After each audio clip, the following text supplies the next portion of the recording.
Au terme de l'accord d'Alger, le Mali va intégrer 26 000 ex-rebelles dans son armée. Au terme de l'accord d'Alger, le Mali va intégrer 26 000 ex-rebelles dans son armée.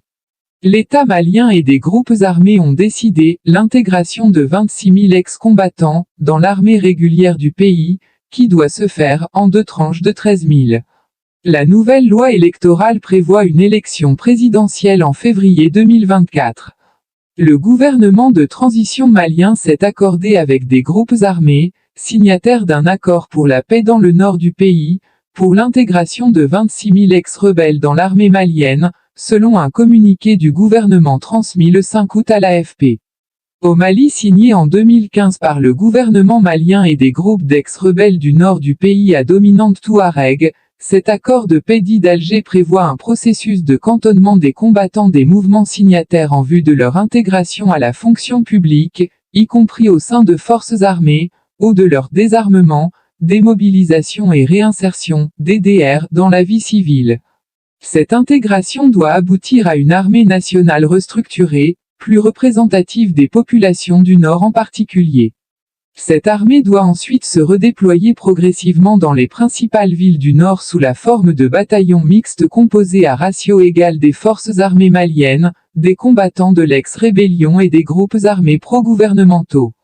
L'État malien et les groupes armés ont décidé l'intégration de 26 000 ex-combattants dans l'armée, indique le communiqué du gouvernement transmis à l'issue d'une réunion tenue à Bamako toute cette semaine en présence du Premier ministre malien Choguel Kokala Maïga, de représentants des groupes armés et de l'Algérie.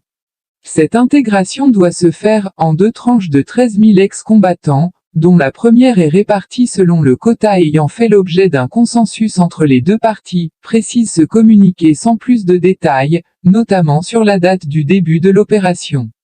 La seconde tranche va s'étaler sur une période de 2 ans, notamment 2023 à 2024, selon la même source.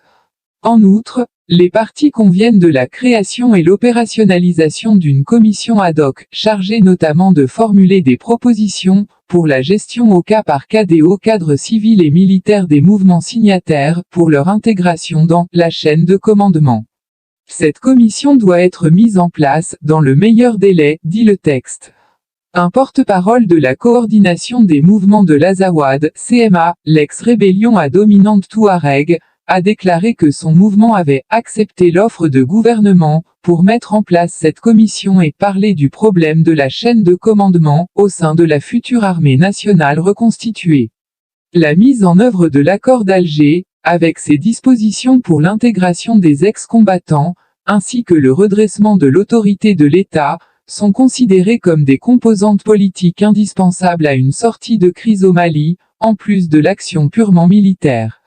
Le président algérien Abdelmadjid Tebboune a appelé le 31 juillet les militaires au pouvoir au Mali à appliquer l'accord d'Alger et à retourner à la légalité, dans les meilleurs délais, en allant vers des élections.